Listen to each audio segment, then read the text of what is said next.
Na quarta-feira, que geralmente é o segundo dia do seminário, existe uma evasãozinha, né? É normal, a gente tem o segundo dia, vão embora e não retornam no segundo. E tem novas pessoas que vêm no segundo dia, isso aí é normal, a gente fica bem acostumado.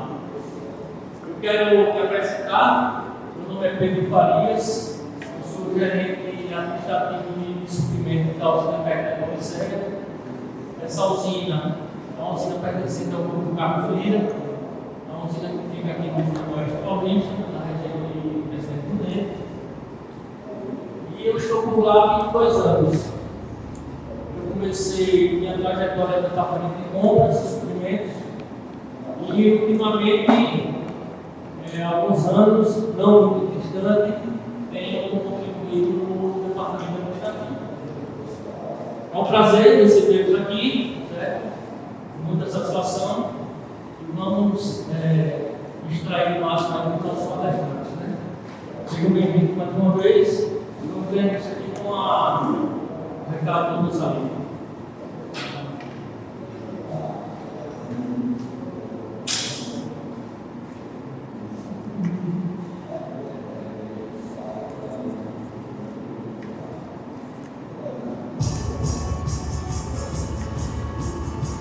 Bom dia a todas e a todos que vieram à nossa série seminário de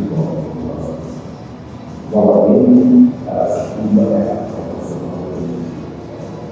Temos que fizemos o melhor para vocês.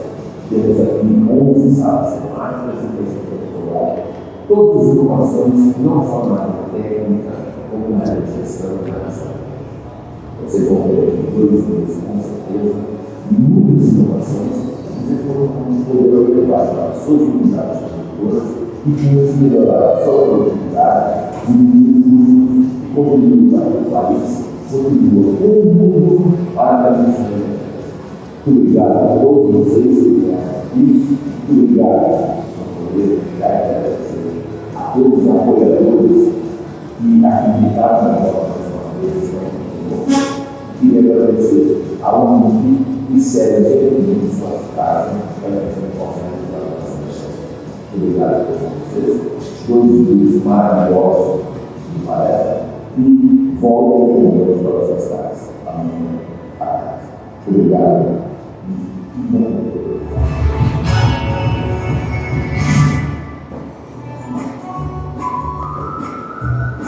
Olá, seminarista! A partir de 18 de novembro, será possível fazer o download do certificado e material das trilhas de aprendizado. Veja o passo a passo. Acesse udome.com.br/seminário. Clique no botão download. Faça o login com o CPF. Pronto! Agora você já pode visualizar todos os conteúdos. Muito fácil, né? Em caso de dúvidas, entre em contato com udome.com.br. Venha um bom seminário DOP de inovações.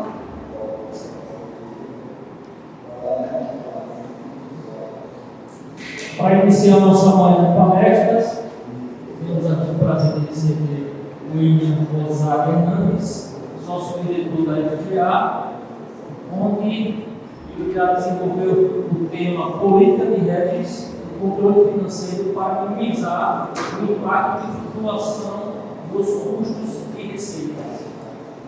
Peço que a turma seja provocativa, né, que enriquece o debate. Vamos extrair o máximo do William, né? Salva de palmas aí.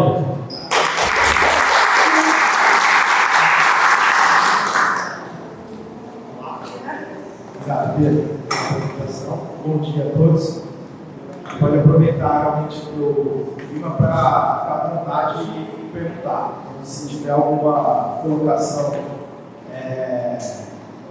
imediata, você já aproveita, levanta a mão aí e pergunta para ficar bem dinâmico. Tem pouca gente, dá para a gente usar esse espaço para tirar as dúvidas e ser o mais proveitoso possível para a gente. Bom, tem dia melhor para falar de médico do que hoje, né?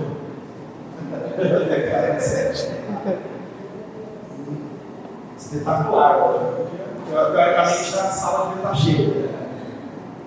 Mas é um tema um pouco complexo e às vezes assustador.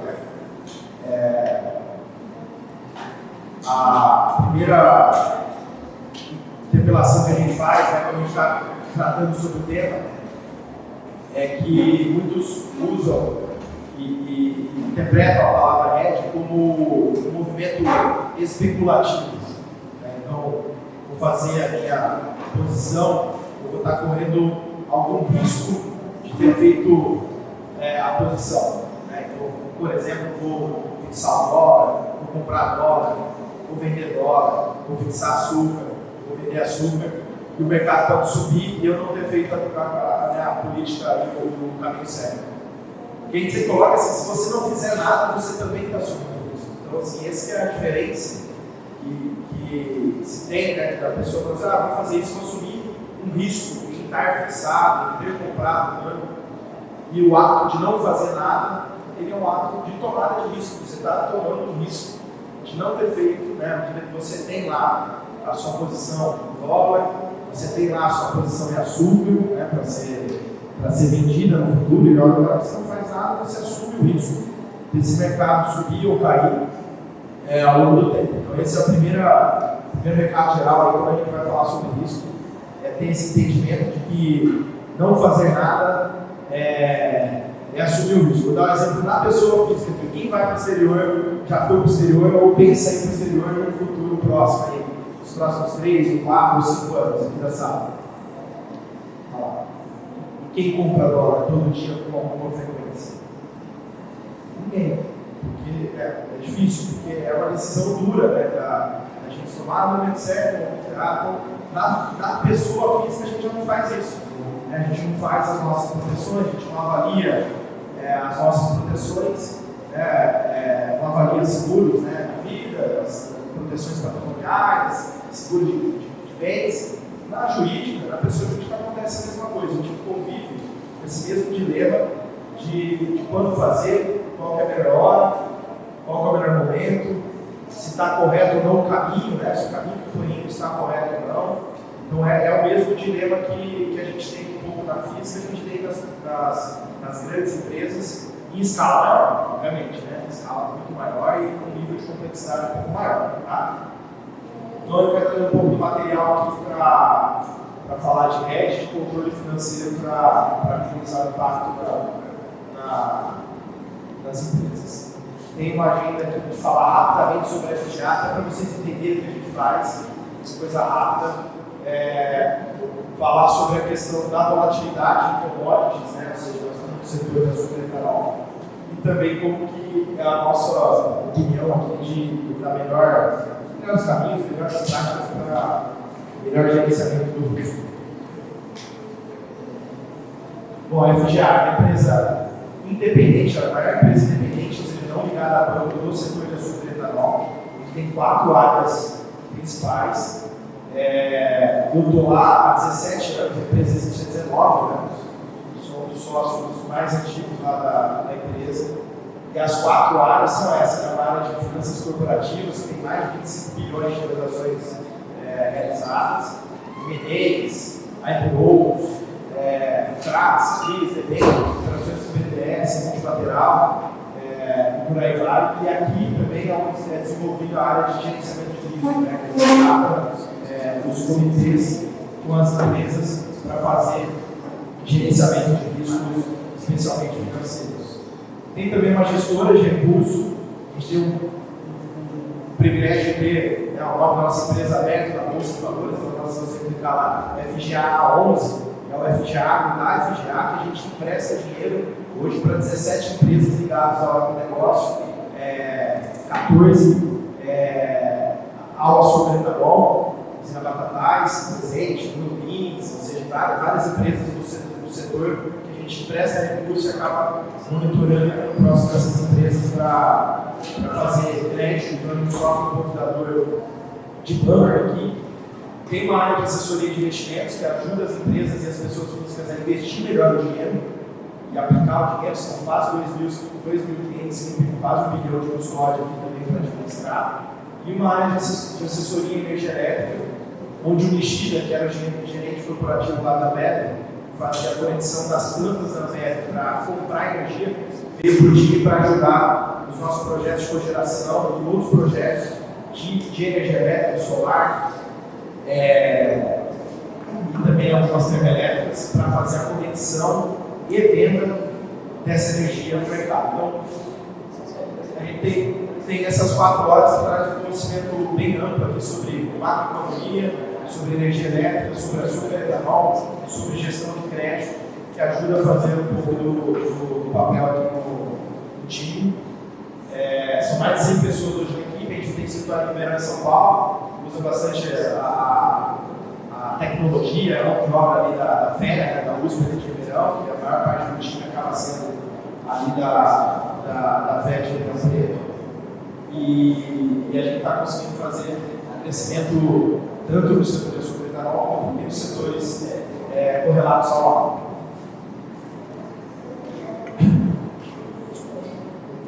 Bom, a gente gera conhecimento aqui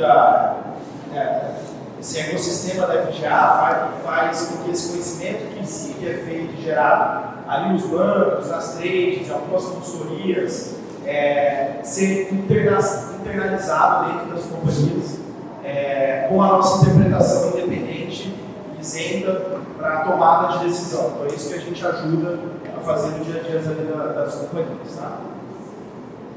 Aqui está um pouco do exemplo, os exemplos dos órgãos. A gente tem aproximadamente 15% da moagem do setor espalhado em 7 estados, nas áreas de negócio, tanto em finanças corporativas como também em gestão de recursos ali emprestados. Tá? Então, são alguns nomes do setor aqui que vocês provavelmente já devem reconhecer. Certo? Do ponto de vista de previsão de moagem, a gente tem feito um bom trabalho, nossa equipe lá de previsão de moagem tem acertado com uma frequência muito boa. Nas últimas 4 safras, a gente foi a melhor estimativa de moagem do Centro-Sul, segundo a reportagem da Nova Plana. Então, esse ano nós estamos buscando tempo. Então, esse ano, provavelmente, a gente deve ficar próximo, se for super contestado, 620, diversos momentos da safra, e já está com cara de ser mais 600 milhões de toneladas, e provavelmente a gente vai ficar ali no ranking bom, uma estimativa boa ainda para esse ano. Tem um time de pesquisa nosso lá, qual eu lidero também, mas tem uma equipe lá para ajudar a fazer essa análise, ajudando aqui a fazer a base do gerenciamento de risco, que é começar a estimar um pouco da oferta, né? Nós vamos ter de matéria-prima disponível no setor para fazer fixação, e também para estimar preço. Certo? Então, vou mostrar um pouco do nosso histórico, que a gente faz. E agora eu vou começar a trabalhar um pouquinho aqui a ideia do porquê, né? Por que gerenciar risco com commodity. O primeiro slide mostra um pouco do caminho, que é esse caminho tortuoso de preços, né? Olhando para preços, aqui commodities em geral em sombreado, alimentos em cinza e açúcar em vermelho. Você tem que o açúcar, ele ajuda a complicar o que está ruim, né? Já não é fácil, né, administrar posição em commodities, não é fácil administrar a posição em alimentos, e o açúcar ajuda a dar os calores aqui, né, 2009, crise mundial, aí volta no preço, aí você tem o ciclo aqui 16, 17 também, de crescimento de fábrica de açúcar, aí o preço derrete, aí cai, sobe aqui de novo ali nos históricos, então, assim, uma volatilidade bem assustadora para não falar o inteiro. Então, com esse mundo que o setor vive hoje, não dá para mudar o caminho. Esse é o cenário, onde a gente vai dar várias unidades produtoras de açúcar e etanol, a gente tem que conviver um pouco com esse cenário de risco maior. Tá? Outro dado interessante é esse aqui, a variação média mensal desde 1960 de algumas commodities. O açúcar quase lidera esse ranking aqui em 4º lugar, mas olhando do ponto de vista aqui, talvez laranja seja um mercado também bastante importante para a economia mundial, mas tirando laranja e chá, açúcar é um dos mercados mais voláteis em commodities que a gente tem no mundo. Uma variação mensal de 7,4, é quase igual ao que a gente falou ontem para a gente. Fez hoje, amanhã de casa, tudo e faz de novo, porque uma variação mensal de 7, qual que é a margem do setor hoje? Média, 20%, líquido, 15%. É duro tirar 15%. Então, se varia 7 de preço no mês, todo mês, na média, o negócio que é quase não ter como gerenciar, é difícil de gerenciar. Um negócio bem difícil de gerenciar. Então, é nesse cenário que a gente deve estar lidando aqui para fazer as políticas, né? E se torna bastante desafiador, porque uma volatilidade dessa, ela acaba impactando um pouco os resultados do que você vai fazer, os resultados de média que a gente vai fazer.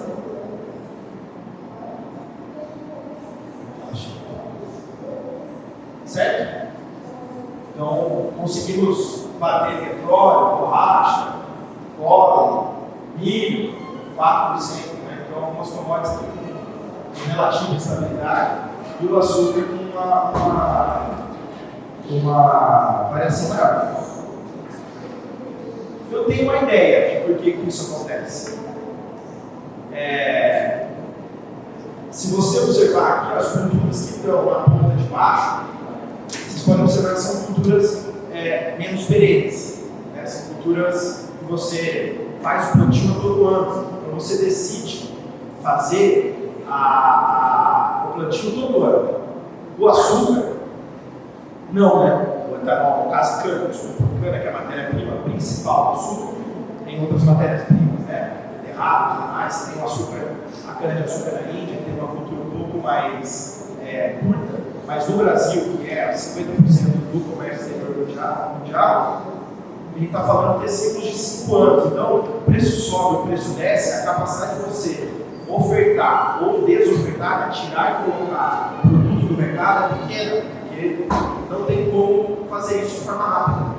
E aí quem acaba sofrendo, e o consumo também não se movimenta à medida de preço, né? A elasticidade do preço, o consumo é muito baixo, então o preço do açúcar pode estar nas alturas ou muito baixo, não tem consumo maior ou menor de açúcar. Ninguém consome mais ou menos açúcar porque o preço está alto ou porque o preço está baixo. É a caloria mais barata do mundo, né, o açúcar, e por isso não faz diferença no orçamento da população mundial como todo.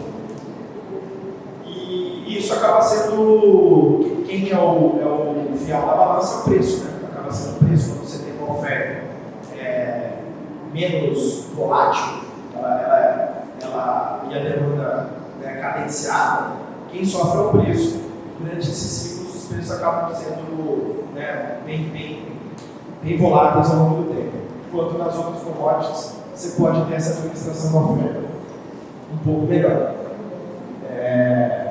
Você vê o mercado de borracha aqui também, sofre também com essa. Nós estamos numa região bastante de seringueira aqui, né?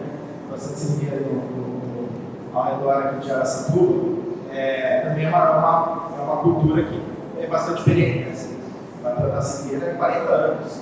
Então você não consegue tirar ou colocar um produto mais muita vantagem. Você tem uma vantagem que você para de fazer o corte, né? Você administra um pouco a planta, está lá, você corta um pouco mais, um pouco menos, né? O painel. Mas no açúcar não, então por isso que ele é até um pouquinho melhor. Mas ainda assim é uma cultura mais perene e elas acabam sofrendo mais a volatilidade de preço, que é essa que cai na tela nos últimos 2 anos e meio, né? A gente viu o preço subir 45% em cents por libra-peso, ou seja, em dólar, né? Na bolsa de Nova York. Com a queda do dólar diminuiu um pouco, o preço em reais por tonelada subiu 36%. Depois dessa subida aqui, impactada aqui por clima seco nos asiáticos, né? A gente viu uma queda bastante acentuada, uma finalização da safra passada no Centro-Sul, né? A gente morreu 650 milhões de toneladas, enquanto todo mundo imaginava morrer 600 milhões de toneladas, então isso acabou trazendo uma oferta adicional de açúcar para o mercado que não estava mapeado. E o mercado derreteu, né, os mesmos, tudo que subiu caiu aqui. E aí nos últimos meses a gente viu um clima mais seco no centro-sul do Brasil, as moagens ficando abaixo do esperado, tanto no Brasil como também no sudeste asiático, e aí o preço voltando a subir de forma significativa, aí, tanto em cents como em reais. Né? Subiu cents, câmbio, ao mesmo tempo trazendo preços de novo a patamares próximos de R$3.000 por tonelada, que são bastante remuneradores para o produtor local. Certo? Então, assim, com esse cenário de commodities, a gente vem colocando um tema que assim, a gente precisa tratar esse tema, o tema precisa ser tratado, mas ele não é fácil de lidar. A hora que você decide fazer fixações desse caminho, se você acertou aqui, você é herói, e se você acertou aqui, você é vilão, muito vilão, muito vilão. E aí a gente está tentando construir algum caminho que não precisa ser nem o herói, nem o vilão. Tentar trazer um pouco de harmonia para tirar esses títulos da política de hedge, da posição de hedge, de quem faz essas fixações. Tá?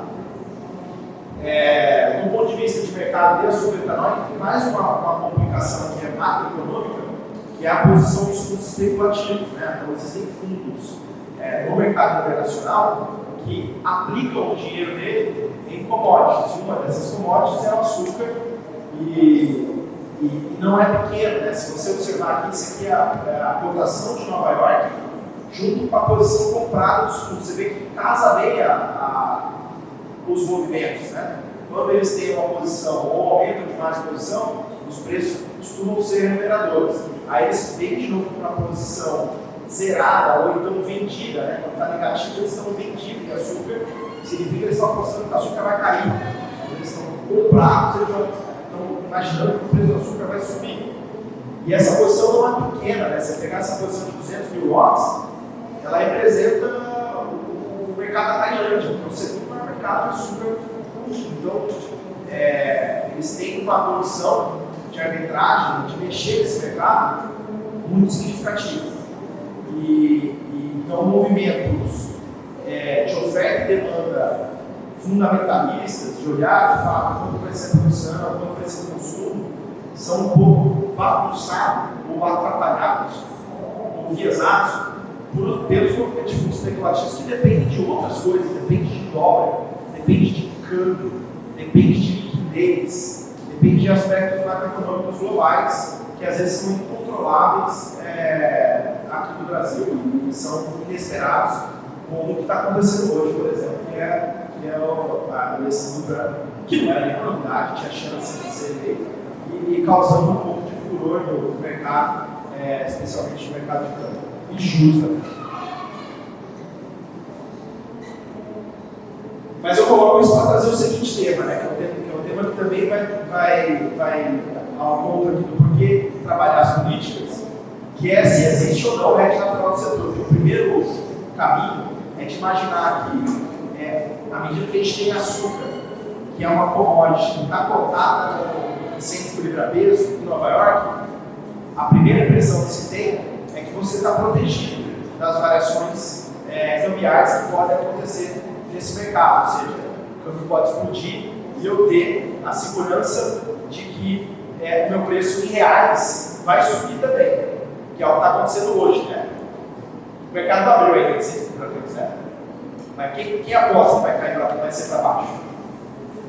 Então, assim, se tem o hedge natural, significa que o câmbio para cima me dá preço em reais melhores. Então, o câmbio subiu, o centro por libra-peso não vai se movimentar, vai ficar quietinho lá. De ontem para hoje aconteceu uma notícia importante no mercado de açúcar, tirando os painéis da Europa. Bom, acho que nada muito relevante. Só se o banco interferir. Só se o Trump interferir no mercado de açúcar especificamente. Tem interferido sim em alguma medida no mercado de açúcar através das políticas públicas de etanol lá nos Estados Unidos. Mas não de forma muito significativa. Então, o que era de se esperar era que a gente tivesse uma correlação entre câmbio e centes por libra-peso igual a zero. É isso que é o hedge natural. O hedge natural significa que se a gente tiver um câmbio maior ou menor, o centes por libra-peso tem correlação zero ao longo da história. Né? Historicamente, porque é uma série muito longa, é isso que acontece. Se você pegar a série, só 20% das observações a gente consegue medir diariamente tem correlação aqui próxima de zero, não é nem zero, é próxima de zero. Se você pegar no zero mesmo fazer teste estatístico, você vai ver que esse número vai cair muito, vai ser próximo de 5 ou 7%, ou seja, não existe hedge natural. Não existe hedge natural. Quando o câmbio se mexe, a probabilidade do centes por libra-peso se movimentar é alta e a tendência é que ela seja mais para baixo do que para cima. Ou seja, o histograma, ou seja, a correlação, a quantidade de vezes que o centes por libra-peso se movimentou para baixo quando o câmbio subiu, ou seja, correlação negativa, é alta nessa medida aqui. Você tem mais dados aqui, né? Se olhar aqui a curva, você deve ter 60%, 70% das vezes indicando que existe uma correlação negativa. Quando o câmbio sobe, o centes por libra-peso cai. O preço em reais fica igual.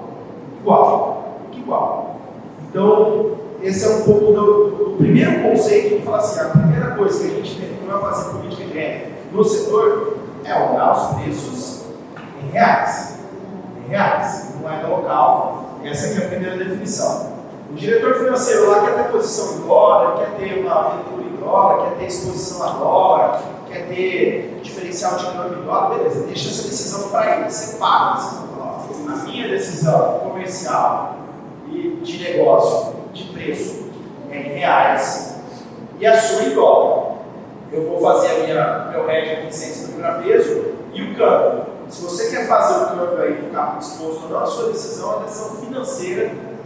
E aí cada companhia tem os seus apetites financeiros para ter exposição a dólar. Mas do ponto de vista comercial e de preços, a gente gosta de anular esse conceito e mostrar que não existe hedge natural e a gente vai tratar os preços em reais. Ok? Essa é a primeira tese e convicção nossa de não olhar o preço só para o centes, olhar em conjunto com o câmbio. Beleza? Então aqui a gente vai trazer um pouco dos casos práticos de como que a gente tem tratado os gerenciamentos de riscos nas companhias. Bom, a primeira proposta aqui é que não se olhe o risco só financeiro, né? A gente vai falar bastante do risco financeiro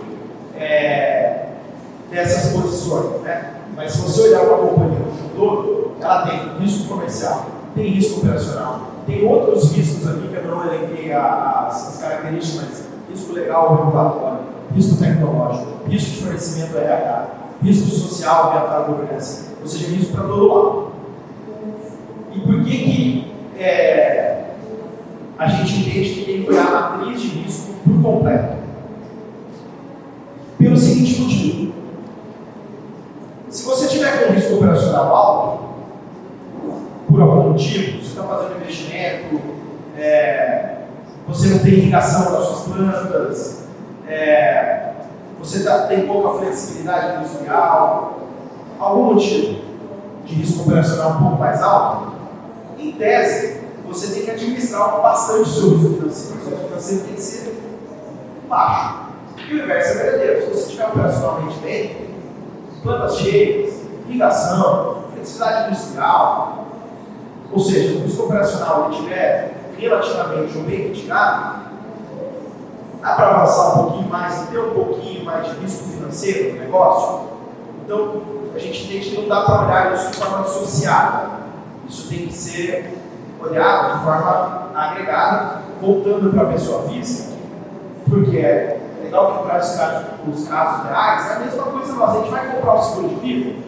Peraí, como é que eu estou com a minha vida? Estou cuidando bem da minha saúde? Estou viajando de carro, de avião, direto?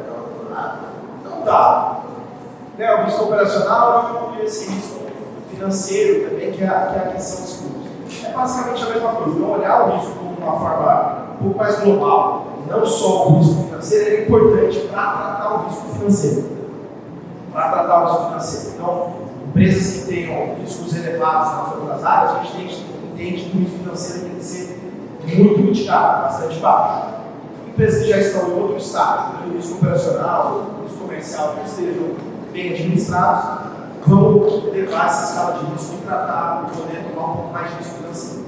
É um pouco disso. Aqui tem um pouquinho das opiniões nossas, como fazer isso, mas assim, a participação efetiva dos diretores é muito importante para essa tomada de decisão. Acho que esse é um negócio que não dá para fazer sem os principais diretores, sem o dono na mesa, porque é muito volátil.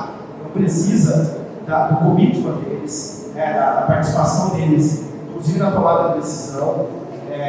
Uma equipe com experiência, independente, especializada no tema, né?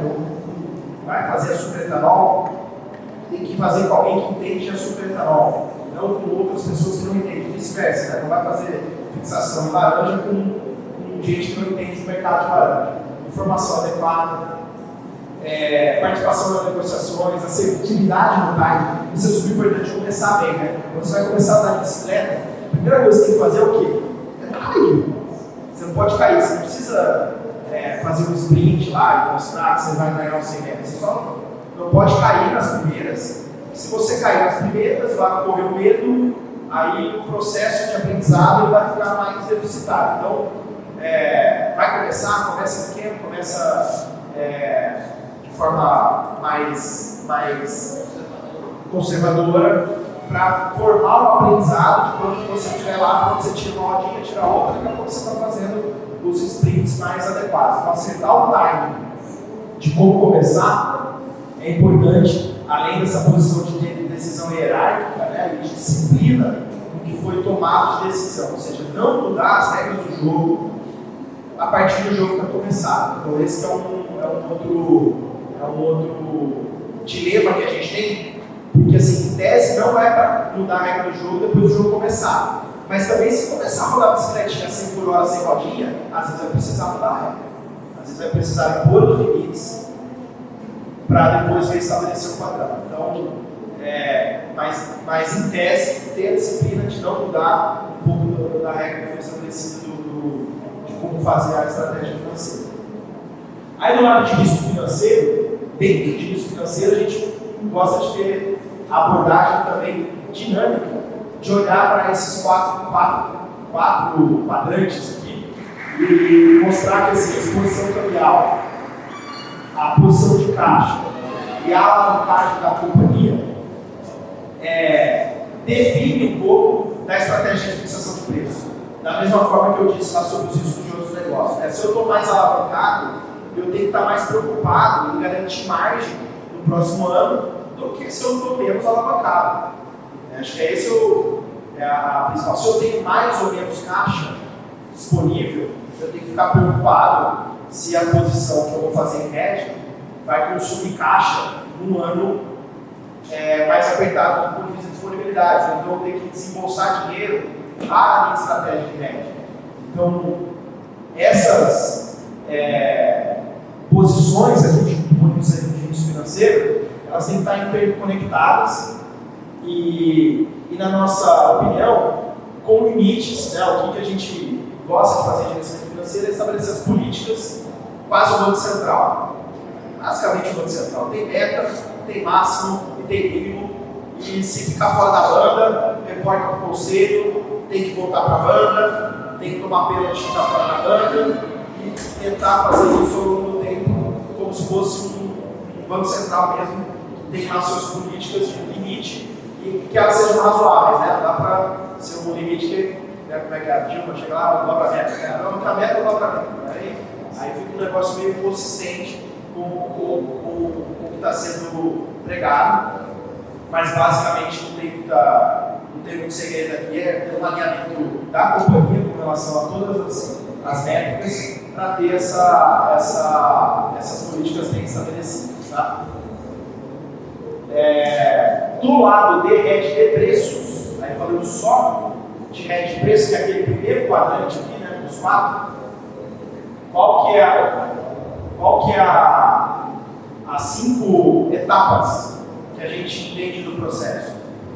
Bom, a primeira e mais importante dela é a que a gente vem falando até agora, né? É o estabelecimento de uma política e da estratégia de fixação de preço, ou seja, está todo mundo alinhado, quando que nós vamos fixar, quanto, em que prazo, com qual metodologia, quais são as alçadas, né? Quem que tem autonomia para fazer cada coisa. Então, isso tem que estar bem delimitado, se possível, não, na verdade, fora também se possível, tem que falar obrigatoriamente escrito e revisado, porque a escrita ela trabalha um pouco desse cenário de não deixar o mínimo possível não claro, para que todos estejam na mesma página.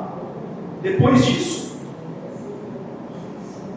a gente olha que é uma análise estatística e fundamentalista para executar a política, então isso vai ser base para a execução daquela política estabelecida, e aí vem sempre esse dilema, né, de olhar o fundamento e olhar a estatística. O que é fundamento? O fundamento é olhar oferta e demanda, movimentação de preço, como é que vai os fundos e tudo mais. Estatística é olhar, nossa, parece que esse preço está alto, como que ele está alto comparado aos últimos preços dos últimos 20 anos? Né? Quanto que ele dá de margem relativa esse preço está colocado? E tomar a decisão com base estatística, né? Com base no histórico de preços.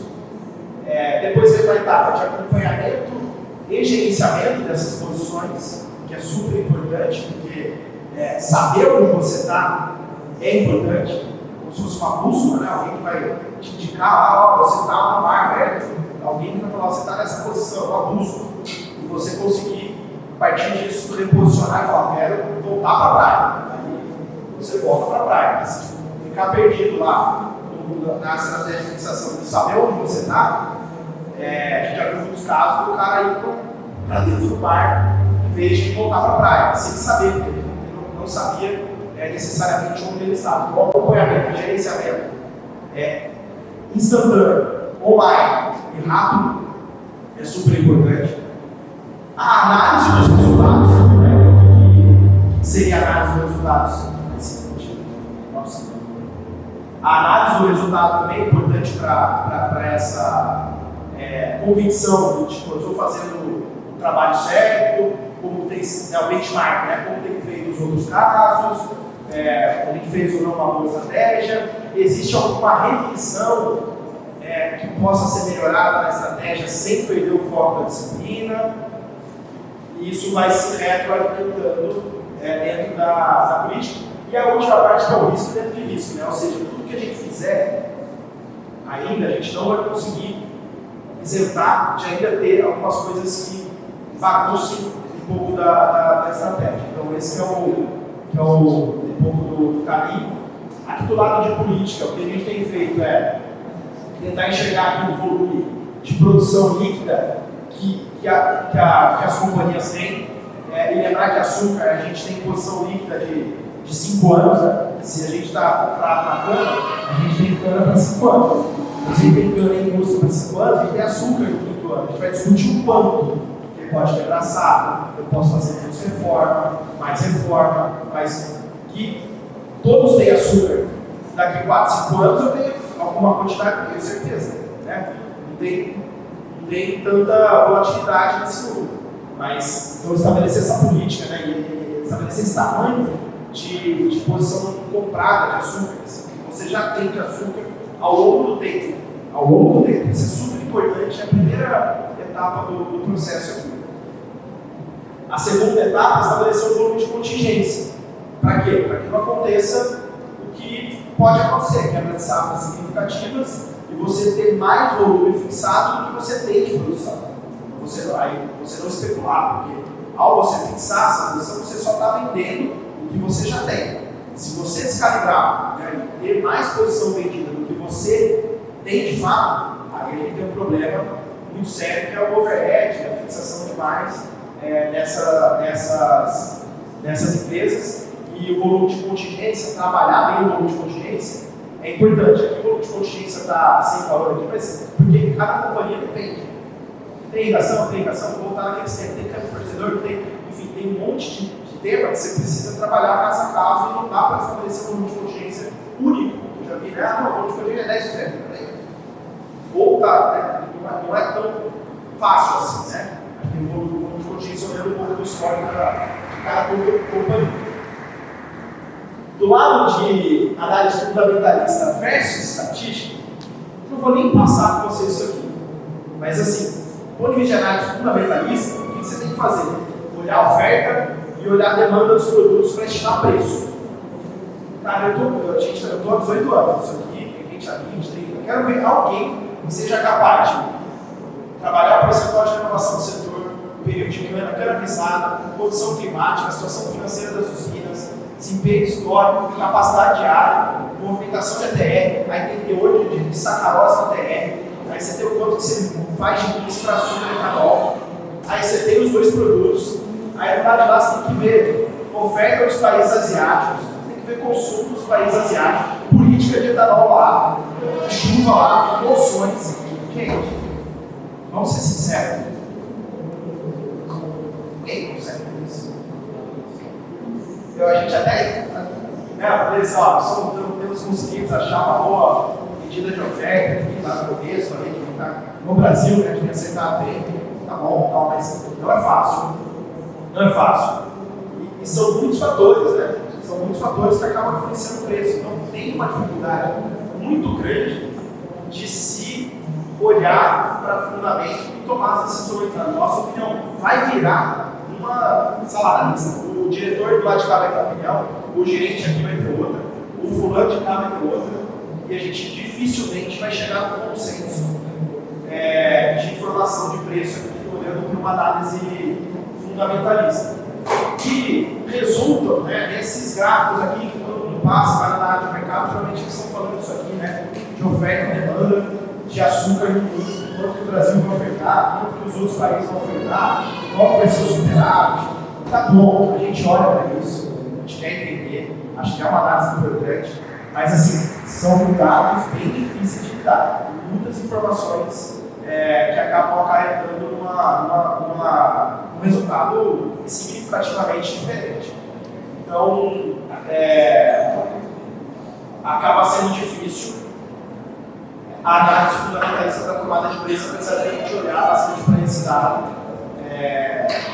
olhando a pouco, né?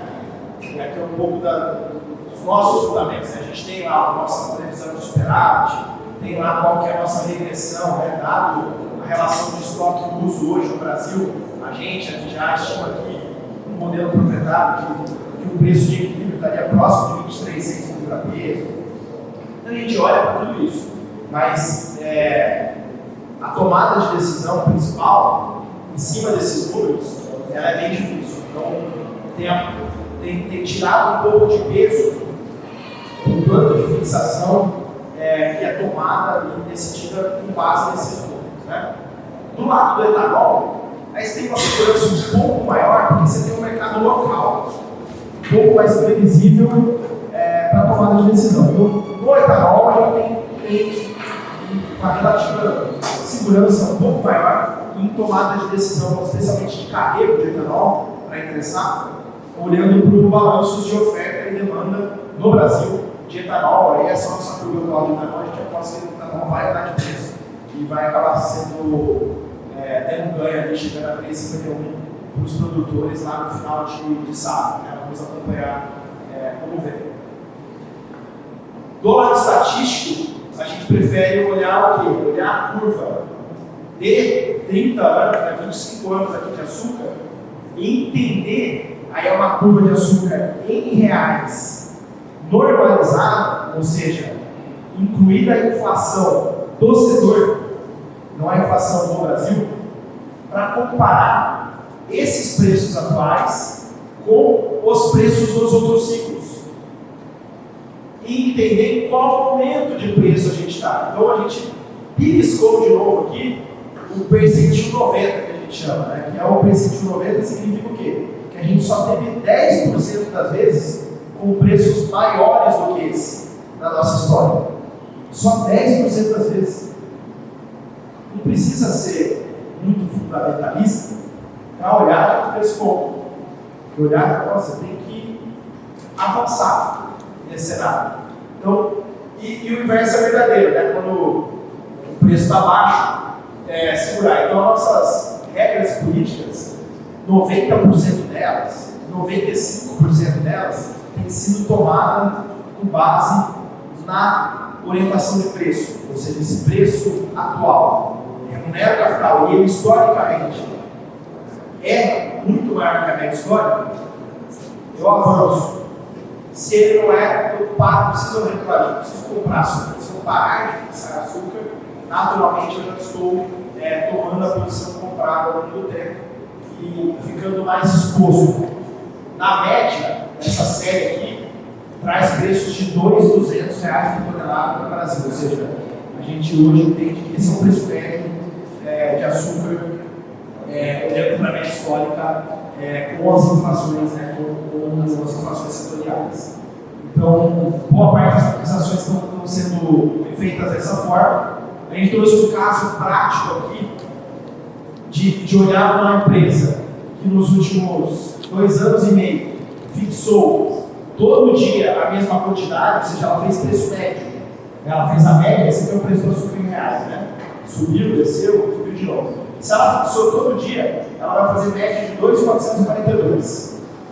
Se ela aplicou o percentil, ou seja, ela acelerou quando o preço estava mais alto e parou de fixar quando o preço estava mais baixo, ela vai fazer média de 2.615, que é 7% maior. Não se iluda. Isso aqui a gente pegou um momento bom de preço, é um corte bom. Se você pegar ao longo da história, esse número não dá mais do que 2%, 3%. Ele é pequeno. Ele é quase igual a fixar a média. Certo? Mas você vai fazer tudo isso para fazer igual a média. Qual que é a grande vantagem? Aqui em cima, ó. Desvio padrão. Desvio padrão. Ou seja, é acordar e dormir sabendo que eu vou ter tanto de faturamento, tanto de fluxo de caixa e tanto de resultado. É isso. Porque se você não fizer isso, durante esses 2 anos e meio, a empresa vai acordar e dormir falando, pô, tá 2.100, eu vou faturar 429 milhões de reais. Aí o outro acorda, não, tá 2.900, eu vou faturar 600 milhões de reais. São 173 milhões de reais, é 40%. É ir do céu, literalmente ao inferno. Então, assim, para que viver com isso, se você tem um outro instrumento que você pode viver na média com pouca volatilidade? Então, esse que é um pouco do objetivo. Não é ter média de preços superiores, ninguém vai bater no mercado, vai ser super-herói e vai conseguir ter médias superiores ao mercado. A gente pegou um cenário de preço de elevação. Se você pega um cenário de preço de queda, provavelmente esse preço vai ficar um pouco abaixo do fixar todo dia diariamente. Mas a grande vantagem é diminuir aqui a exposição e a volatilidade do mercado. Tá? Aí eu vou falar um pouco mais, mas dos acompanhamentos que a gente faz, esse aqui é o acompanhamento de um comitê que a gente faz, basicamente olhando então qual que é o percentil que você está em cada tela, quanto que você está fixado na tela, ou seja, se você está acima do percentil, é indicado avançar. Se você está acima do seu percentil, é indicado avançar. Se você estiver abaixo, você segura um pouco das fixações. Então é isso que a gente faz ao longo do tempo, deixa uma margem, obviamente, de subjetividade, que aí vai para a análise fundamentalista e aí acaba sendo uma decisão em comitê de avançar ou não, mas deixando subjetivo, ou seja, se esse número aqui está X% abaixo da análise fundamentalista, eu sou obrigatoriamente, compulsoriamente, ordenado a fixar, independente da análise fundamentalista que foi dada. Essa é um pouco das regras que têm sido criadas lá. Aqui a análise de resultados, né, tem um pouco das companhias aqui do setor, quantos por cento ela está fixada, qual o preço médio. companhias que estão com preço médio pior do que outras, aí depende do momento de início da fixação, mas é um pouco que você tem 20% de metamorfose no setor, você tem que, em média, para o ano que vem, está todo mundo fixado a 2.500, com 50% da safra fixada. Essa é a nossa média que a gente tem lá no ponto de vista amostral de fixação. E aí, para fechar em riscos, algumas outras coisas que acontecem que atrapalham um pouco as decisões, atrapalham bastante a decisão, né? A primeira delas é a inflação descontrolada, né? Ou seja, a gente tem um parâmetro lá de inflação setorial que é trabalhado no padrão histórico. Se essa inflação ficar muito acima ou abaixo do esperado, ela pode atrapalhar um pouco a visão. O que eu quero dizer com isso? Eu falei que 2.200 é o preço médio do açúcar, certo? Para os próximos anos. Mas isso pressupõe uma inflação média do setor. E se ela for muito maior? Se ela for muito menor? Esse número ele pode mudar e atrapalhar um pouco desse edge que eu estabeleci nos modelos de fixação. O ambiente macroeconômico também todo esse ambiente mais volátil do mundo acaba atrapalhando bastante as decisões. As volatilidades de safra, mas basicamente as volatilidades de safra, né, que a gente tem, está tendo muito evento climático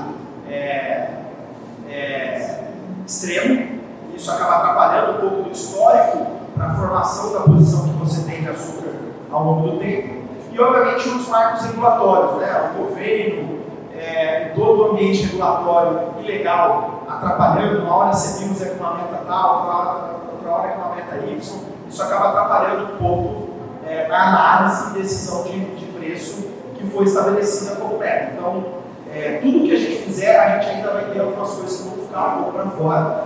Mas o que eu digo assim, é sempre melhor se cobrir 80% do que não se cobrir nada. Então, o caminho é esse, tentar fazer uma cobertura ainda que parcial melhor, ou tende a ser melhor, do que estar totalmente descoberto numa situação que vai acontecer. Né? Os eventos vão acontecer, eventos climáticos, ambiente macroeconômico, isso vai acontecer se você tiver estratégia de médio ou não. Certo? Beleza. Obrigado pelo tempo, para passar por 15 minutos. E fica disponível aí no contato, se quiser a gente bater um papo depois. Obrigado. O que o pessoal está fazendo aqui, esse ajuste técnico aqui, colocando o material de ponta, então quem quiser fazer a gravação com ele, fique à vontade. Eu inicialmente queria até fazer uma provocação, né? Durante a sua palestra aqui, em alguns momentos eu quis gravar alguma coisa, mas para não quebrar o seu raciocínio, eu prefiro deixar no final. Uma das minhas dúvidas com relação ao é se hoje a gente teria os valores em percentual, uma estimativa em percentual de quanto é esse custo dentro da operação. Você fala o custo da produção? Da operação. Da operação de hedge. Boa pergunta.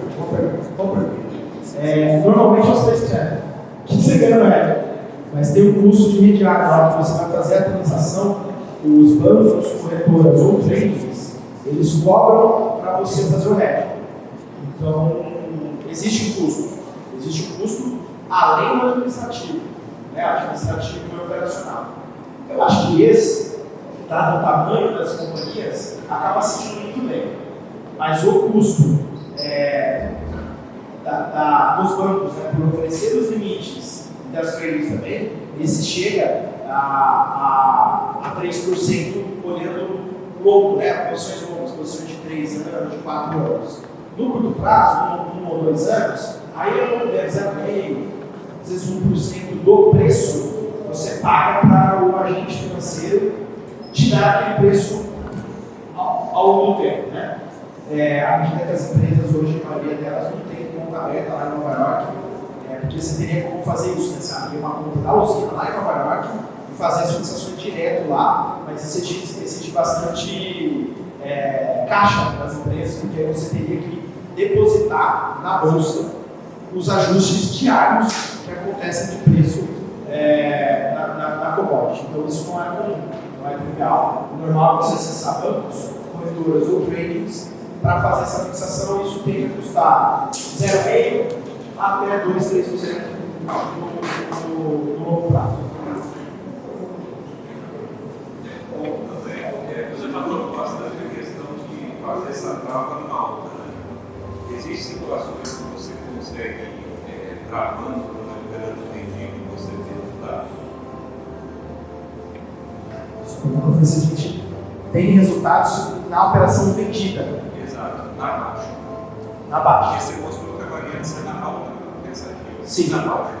Não, quando o mercado está em baixa, depende de quando você começou. Se você começou a sua política de hedge acima do preço médio, esse preço médio não se alterou, em tese você vai ter resultado também na baixa. Também na baixa. Então depende desse momento que você começa. Ao longo do tempo, se você pegar isso no cenário de 10, 15 ou 20 anos, não era para ter. Não tem resultado. Você pega a estatística e faz retroativo, esses resultados eles são perdidos ao longo do tempo. Cenário de alta, cenário de baixa, eles acabam sendo consumidos ficando muito próximo da média. Né? A sua fixação ela fica muito próxima da média. Agora, se tratando de uma usina, não é para fazer posição vendida. Né? A gente tem açúcar, então a gente está comprado em açúcar. Então quem vai fazer posição vendida é quem precisa comprar açúcar. Né? Os produtores, né? Os consumidores de açúcar. Esses sim fazem posição vendida na bolsa para se proteger dos aumentos de preço. Agora, o produtor aqui ele tem que ir lá e fazer a posição dele, fazer a posição vendida, ele vai anular a posição dele, né? O comprador vai fazer a posição comprada para fazer as compras dele. Mas em tese, nos produtores, a gente não tem feito, não tem sido diferente as marcações quando você está no cenário de alta ou no cenário de baixa. A diferença é muito pequena, tá?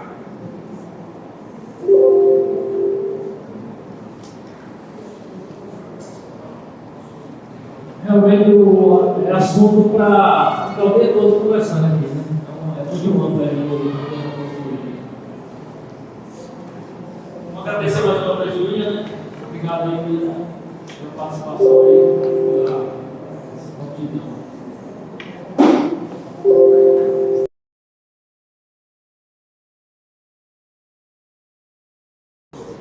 Vou dar aqui as boas-vindas ao Tom mais Ivo Soares, gerente sênior de descarbonização da KPMG. É um prazer tê-lo aqui, Tomás. E o seu tema aí é um tema que eu acho que vai puxar aí a curiosidade de muita gente. Né? É um tema voltado aí à governança da gestão de crise climática do setor bioenergético. Já tem alguma indicação aí, puxando por alguma coisa que o William trouxe para cá. Os riscos do caso. Bem, pessoal, vamos retomar aí, né? Temos alguns minutos, mas o importante é que nós conseguimos resolver. O Tomás aí vai poder dar continuidade. Só relembrando o tema dele, é governança da gestão de crise climática no setor subenergético. Vai para a palavra. Obrigado. Bom dia, pessoal. Bom, desculpa aí o atrasozinho, a gente teve uns problemas técnicos aí no computador. Mas vamos lá. Como foi apresentado, sou Tomás, sou gerente sênior de descarbonização e mudanças climáticas na KPMG do Brasil, em São Paulo, uma empresa que está trabalhando com o Brasil todo. O tema que então me chamaram para falar aqui foi sobre o papel da governança na gestão da crise climática. E aí eu resolvi subverter um pouquinho o tema, mas não como completamente, porque eu quero falar da governança, mas muito em relação aos riscos climáticos. Porque acaba sendo, acho que hoje, o tema principal quando a gente fala de governança, não só para o setor superenergético, mas acho que para o setor do agro como um todo, e na verdade em todos os setores aqui no Brasil. Como a gente é um país muito agrícola, né, com potencial agricultor muito grande, e o clima está, obviamente, diretamente relacionado com os outputs da produção agrícola, esse acaba sendo, acho que, um tema central quando a gente fala de governança. Mas vamos lá. Então, bem rapidamente, introdutório, só para contextualizar, hoje a gente tem alguns desses drivers aí atuando isso em todas as empresas, né, com pressões externas que as empresas precisam se adaptar. Então, questões de maior agitação do capital, maior foco na confiança e transparência, questão de maior regulamentação também, a gente sabe que tem várias regulamentações hoje sendo discutidas no Congresso, né, como a gente vai responder a essas questões. E isso vem muito por conta dessa necessidade, né, de conseguir conter o aquecimento global. Né? Hoje existe, desde lá de 2015, no Acordo de Paris, existe esse grande acordo entre os países de tentar empreender esforços para limitar esse aquecimento global até 1,5 grau, porque isso se considera que as consequências não seriam tão críticas assim, mas é sempre importante a gente colocar esse contexto, né? Hoje a gente está perto, mas a gente desse 1,5 grau, não chegou ainda, e a gente já está tendo consequências relativamente grandes, né? Isso no Rio Grande do Sul, isso a seca que a gente teve esse ano, queimadas também, e não só no Brasil, né? A gente acabou de ter essas chuvas históricas na Espanha, vocês devem estar acompanhando aí no noticiário também. Enfim, em vários locais do mundo a gente já tem algumas consequências dessa crise climática se materializando. Então, os esforços eles estão sendo empreendidos para pelo menos a gente ficar mais ou menos onde a gente está, não piorar muito a situação. Hoje, né, a gente tem, então, esse arcabouço, mais ou menos. Né? A gente tem emissões, a maior parte das emissões vem da geração de energia. Quando eu falo de geração de energia aqui, não é só em relação à produção de energia elétrica, por exemplo, que é energia no sentido amplo, então combustíveis também entra nessa conta. Isso aqui é de maneira global, tá? Então 73% vem da produção de energia, 18% de agricultura e florestas, processos industriais e resíduos. Isso só está um pouquinho no pé, só para tirar de cima ali, porque senão essa caixinha não vai subir. Isso, pronto. E aí hoje então a gente tem, né, os subidores terrestres, que são florestas e tal, os subidores costeiros e oceânicos que absorvem 41% desse gás de efeito. Só que 51% ainda fica na atmosfera, e é isso que gera a questão do aumento da temperatura. A gente chegou já a um aumento significativo, né, da temperatura. Isso vem trazendo essas anomalias, né, para o planeta. Então, maio de 2024 foi o mês mais quente da história, foi o 12º mês consecutivo que a gente chega nesse número. Acho que hoje, atualmente, a gente já todos os meses subsequentes foram os meses mais quentes da história. Então, isso aí é só mundialmente como essas anomalias vêm se comportando, então a gente vê que é um negócio bem global, assim, né? São poucos locais que tem um frio maior do que esperado, mas na grande maioria do mundo a gente tem esse aumento das temperaturas. Aqui só alguns eventos que aconteceram só em agosto desse ano, então bem recente também, né? Tem vários eventos importantes. E aí aqui algumas consequências que podem ocorrer com o aumento de 2 graus, né, que o IPCC traz. Eu não vou ler todos eles, mas, por exemplo, espécies vegetais, né? Então, um aumento de 1,5 grau, a gente tem uma perda de 8%. Com 2 graus, né, então, somente 1,5 para 2 já causa o dobro dessa perda. E acima dos 2 graus, isso já dobra mais uma vez. Então, cada meio grau, cada 0,3 grau, que a gente parece que é pouco, mas é a mesma analogia que se faz, sei lá, na relação quando você está com uma febre de 38 graus e uma febre de quase 40. Então, é muito diferente, assim. Causa impactos muito maiores. E aí isso tudo traz consequências de uma maneira mais ampla, né? Em relação à perda de produtividade, riscos físicos mesmo, e assim por diante.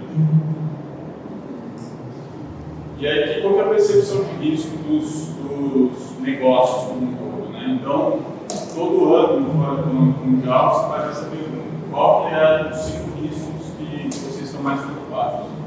Então, isso consistentemente vem sendo os efeitos extremos das mudanças climáticas que têm sido preocupados como primeiro.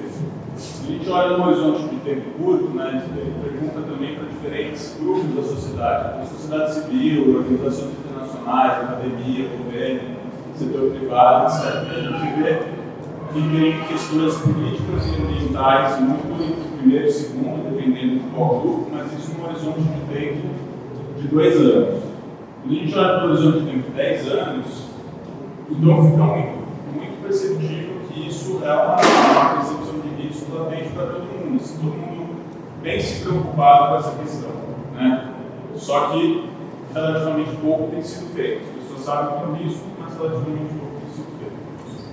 Tudo bem, aqui para contextualizar. Então, o que a gente faz em relação a isso? No cenário climático, né, quando a gente faz uma análise de cenário, não há uma previsão no tempo. Tipo, o que vai acontecer daqui a um mês, o que vai acontecer daqui a uma semana, como é que eu vou, né, se isso vai influenciar na safra ou não. É muito na questão do que vai acontecer num horizonte de tempo mais longo. Então, quando a gente fala de cenários, os cenários eles devem ser distintos. Então, a gente traça diferentes cenários, né, e aí eu vou entrar neles um pouquinho alguns próximos slides. Eles devem ser plausíveis, ou seja, eles têm que ter possibilidade de acontecer, não adianta você fazer uma análise de cenário em relação a algo que não vai acontecer. Ele tem que ser consistente, então tem uma metodologia científica, tem um background ali que você se apoia nele para considerar aquele cenário. Desafiadores, então, que eles devem contestar as suposições de um negócio que não muda, né? Então você deve colocar variáveis nessa análise de cenário para testar situações diferentes do negócio usual e relevantes. Aí o que a gente tem? Né? O IPCC, esse órgão científico que apoia a geração de políticas públicas e tal, ele traçou diferentes cenários possíveis, que são os chamados RCPs. Então, os RCPs são cenários de concentração de gás de efeito estufa, enquanto os SSPs são cenários de desenvolvimento socioeconômico. E eles combinam esses dois cenários e traçam diferentes possibilidades. Então, por exemplo, se a gente atingir um SSP 1, um RCP 2.6, um 9, aí no gráfico a gente vai ter essa concentração do gás de efeito estufa de 1,5, quer dizer, o aquecimento de 1,5, um pouquinho acima de 1,5. Isso vai aumentando, né, ao longo de diferentes cenários. Então, esses cenários eles estão relativamente prontos, sabe? A gente pode trabalhar com eles para fazer nossa modelagem de risco. Então, aqui é um exemplo só, né? E aí tem aqueles diferentes cenários que eu mostrei, mas eu estou dando um exemplo. Então, por exemplo, uma RCP 4,5 seria um cenário de transição, ou uma RCP 8,5, que é um cenário pessimista, onde nada vai mudar, e as transições vão continuar crescendo. A gente tem esses efeitos aqui, né? Então, risco de ultrapassar os críticos do sistema climático, severidade dos impactos físicos, gravidade dos impactos relacionados à transição, e assim por diante, né? Então você tem impactos diferentes. Com isso a gente começa a conseguir traçar um pouquinho de perspectivas do que pode acontecer no nosso negócio. Né? Então aí a gente divide também os riscos climáticos em riscos físicos, e aqui é muito fácil um exemplo. Por exemplo, riscos físicos é o que aconteceu no Rio Grande do Sul, em maio. Né? Então você tem aquilo ali, a materialização do risco físico de inundação. Né? Então é óbvio que é muito difícil você prever a magnitude de um evento como aquele, mas você consegue, de certa forma, inclusive, né, depois que aconteceu, saiu na mídia, tinham estudos colocando aquela área como uma área suscetível a um tipo de inundação muito forte. E aí depende muito de como você vai reagir a essas possibilidades. Né? Então, a partir do momento que você tem os riscos mapeados, você sabe que isso pode se materializar no horizonte de tempo 5, 10, 20 anos, o que você vai fazer em relação a isso? Né? Então você começa a pensar em planos de transição. Mas aqui não é, obviamente, só em relação à chuva, você tem aqui no Brasil, né, você tem a questão de riscos de seca, muito significativos também. Recentemente, lá em São Paulo, a gente teve um apagão enorme por conta de ventanias, né? Foi a maior ventania dos últimos 30 anos que a gente teve em São Paulo. Você começa a conseguir parametrizar e pensar um pouco nesses riscos e aí começar a pensar em planos de ação. Só que não só os riscos físicos, é importante a gente pensar em riscos de transição também, que a gente chama, a partir do momento que as regulamentações estão ficando cada vez mais fortes em relação a isso, se as empresas, entidades e setor econômico demoram muito tempo para reagir a essas possibilidades, o custo de adaptação ele também aumenta. Então vamos pensar, por exemplo, pegar o exemplo do mercado do lado de carbono. Tem empresas que estão começando a pensar no seu arcabouço ali, de como que elas vão traçar estratégias para diminuir suas emissões, porque à medida que vier ao mercado regulado, elas sabem que elas vão estar limitadas a uma quantidade de emissão. Então, elas já estão se planejando, colocando políticas em prática para que isso seja feito de uma maneira gradual. Muito diferente de uma empresa que hoje não está fazendo nada, e aí depois vai chegar a regulamentação e ela vai ter pouquíssimo tempo para se adaptar. Depois eu vou passar também questões de regulamentação da CVM, que também é na mesma linha. Então, à medida que você vai tendo essas exigências legais, é muito melhor que você se adapte gradualmente do que você tem que correr um custo muito alto do dia para noite. Então, alguns riscos climáticos físicos, não vou entrar aqui tanto, mas esses são os mais aplicáveis no Brasil, né? E isso depende muito de cada negócio, só que trazendo um pouquinho para o setor superenergético. Né? Você, obviamente, tem os riscos relacionados à produção, né? Então, talvez inundação, seca, queimadas, então eles são muito significativos para a produção, mas tem os riscos associados à cadeia de valor também. Você pensar, por exemplo, no escoamento. Se você tem uma perda de infraestrutura física, em estradas, ou portos, ou tudo que pode escoar a sua produção, você é diretamente impactado. Então, se você consegue fazer esse mapeamento da sua cadeia, de como a cadeia está exposta a esses riscos, você também consegue traçar estratégias. Um pouquinho em cima desse negócio, mas você tem essas 4 etapas aqui. Então, você tem a análise de probabilidade, né? Então, com base nesses cenários que foram traçados, que você conseguiu ali aquele cenário de PCC, você faz uma análise de probabilidade daquele risco se materializar ou não. Aí você tem essa consolidação das probabilidades também, com base empresas, por exemplo, que tem um processo de gestão de risco, uma matriz de gestão de risco, ela consegue colocar isso nessa consolidação das probabilidades, análise do impacto de materialização desse risco, e aí o nível de risco climático que você está disposto a assumir. Isso aqui é um quadrinho que isso aqui a gente usa bastante, às vezes, em projetos que a gente tem entregado para análise de riscos climáticos, que é analisar então a ameaça, a exposição e a vulnerabilidade para definir o fator de risco.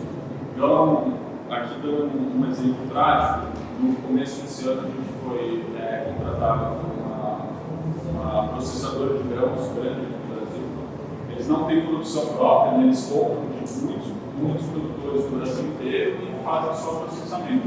E eles têm em diversos locais, principalmente no Centro-Oeste, nas Minas Gerais também. E eles queriam fazer a avaliação não só dos ativos deles, então das unidades produtivas deles, das unidades industriais, mas também da cadeia de valor, para entender onde os produtores estavam mais expostos a riscos. E aí, fazendo esses cruzamentos de análise e tal, a gente identificou algumas áreas aqui, que no longo prazo, num cenário mais pessimista, poderia ser que aquela determinada área ficasse não muito produtiva para o plantio de soja. E aí, então, quando a gente começou a ter essas discussões, isso foi uma coisa que chamou muita atenção dele, né? Ele falou assim, putz, mas aí o que eu faço, né? Paro de soja, paro de comprar soja? Não. Talvez agora, isso que a gente está falando, num cenário pessimista, num horizonte de tempo longo. O que você vai fazer em relação a isso? Talvez você consegue tomar planos estratégicos, pensar em outros tipos de agricultura, ou conversar com os produtores também de fazer uma rodagem maior das culturas, enfim, mudar um pouquinho o que está sendo produzido ali para ter uma sustentabilidade de longo prazo. Né? Ele acaba entrando muito nessa questão estratégica da gestão dos riscos. E aqui, como que a gente faz também nessa análise dos riscos físicos? Ainda bem que hoje a gente tem uma quantidade de informações disponíveis públicas que é muito legal. Então, essas macro-previsões, são 38 macro-previsões que o próprio PCC divide aqui, e cada uma delas está mais ou menos suscetível a determinados riscos físicos, esses riscos que eu tinha passado ali. Então, por exemplo, se pegar assim, essa parte sempre do sul do Brasil, ele está mais suscetível ali a chuvas, inundações, algumas secas, né? A parte do Nordeste é muito suscetível a seca, em outros locais do mundo, outros riscos, né? Tem questão de furacão, enfim, erupção vulcânica, coisas que a gente não tem aqui, mas você consegue pelo menos ter esse mapeamento, e aí você combina isso com aqueles cenários climáticos também, então você consegue identificar se aquilo tem maior ou menor probabilidade de acontecer. Aqui um exemplo, só aí entrando um pouquinho mais na questão de governança mesmo, isso aqui é mais para ilustrar, isso aqui é um exemplo de litigância climática, né? Isso aconteceu em 2021, no caso na Holanda, que a partir de 2025, então, a Shell é obrigada legalmente a tomar ações para reduzir a sua quantidade de emissões, passiva de uma multa, não lembro agora, mas uma multa bilionária. Então, enfim, isso é um exemplo do que aconteceu. Aí entrando, e aí existe um risco adicional, né? Tem o risco físico, o risco de transição, mas agora a gente começa a pensar no risco de crédito também. Então, de novo, voltando para aquela questão do Rio Grande do Sul, hoje em dia eu tenho certeza que é muito mais difícil você financiar um empreendimento naquelas localidades, não só financiar, mas segurar um empreendimento naquelas localidades também. Porque o custo de sinistro dos seguros ficou gigantesco. E também numa perspectiva da instituição financeira, o risco aumentou muito para conceder crédito para empreendimentos ali, né? Então, produtores, por exemplo, vinícolas ali, e aqui fora do agro, mas qualquer tipo de negócio, na verdade, eles têm empreendimento ali, o risco subiu. Então, isso tem sido uma pressão muito grande das próprias instituições financeiras na questão do sistema financeiro como um todo. Elas estão exigindo que os seus financiados tenham a sua gestão de riscos muito bem embasada para poder conceder crédito. Né? E isso ele se alinha diretamente, vou entrar aqui um pouquinho nessa parte de reportes climáticos, só para dar um contexto, porque ele aqui não vai ser nessa parte, mas hoje a gente tem exigências legais de fazer esses reportes climáticos, né? Então hoje empresas, por exemplo, que estão listadas na Bolsa, não só listadas, né, mas registradas na Bolsa também, tem emissões de ativo capital, hoje a CVM exige que se faça um reporte que é chamado IFRS S2, que é sobre gestão dos riscos climáticos, e ele precisa ser feito, divulgado a partir de 2027 em relação ao exercício de 2026. Então, está lá batendo na porta, né? A gente já está em 2025 praticamente. Em 2026, todas as empresas listadas no Brasil e as que querem ser listadas vão precisar começar a fazer esse reporte muito criterioso, né? Porque aí você está entrando em regra contábil já pelo IFRS. Então, ele tem todo o framework, ele tem todas as diretrizes ali, é bem criterioso, não pode ser uma coisa muito solta. Mas voltando aqui para a contextualização só, então isso começou a surgir aqui em 1988, então você tem diversos desdobramentos, não vou passar aqui por todos, só para contextualizar. Mas hoje, mais recentemente, principalmente a partir do Acordo de Paris de 2015, a gente tem o TCFD, que na verdade é o framework que deu origem ao IFRS S2, né? Então ele desenvolve essas recomendações para as empresas relacionadas a riscos e oportunidades climáticas, e aí a partir de 2021, que é o ISSB, ele desenvolve o IFRS S2, que é esse parâmetro que hoje em dia é exigido pela CVM. Então, também você tem acesso à apresentação, mas era só para contextualizar qual foi o evento relevante que deu origem a esses reportes e o que é exigido. Por exemplo, hoje o índice de sustentabilidade da B3, aqui também, as empresas elas precisam fazer divulgações do CDP, precisam ter uma nota pelo menos C, né, que o CDP já a E. Para ser listado nesse índice de sustentabilidade, você precisa ter pelo menos o nível C. E aqui, então, o IFRS S1 obrigatório a partir de 2026, e a SEC, dos Estados Unidos, que é a CVM lá também, está colocando diretrizes para que isso seja obrigatório para as empresas listadas de lá. Simplesmente um movimento global, não tem como sair disso. Isso aqui é só a resolução do CVM, eu comentei. Então, entrando um pouquinho mais nisso, então você precisa ter uma estrutura de governança para a gestão dos riscos, a identificação e avaliação dos riscos, um plano de ação para mitigar esses riscos e métricas e indicadores de tempo. Enfim, era isso que eu queria passar para você. Sei que um lenço que às vezes gera vários questionamentos, assim, o que eu posso fazer, o que eu não posso fazer. Acho que eu tenho 5 minutinhos, né? Eu queria usar para perguntas aí também.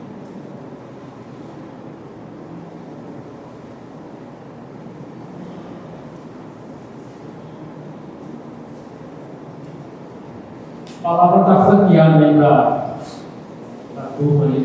Alguém tem algum questionamento? Fazer mais? Lembrando também se alguém tiver algum questionamento, fazer dúvida, para alguém que não fica voltado.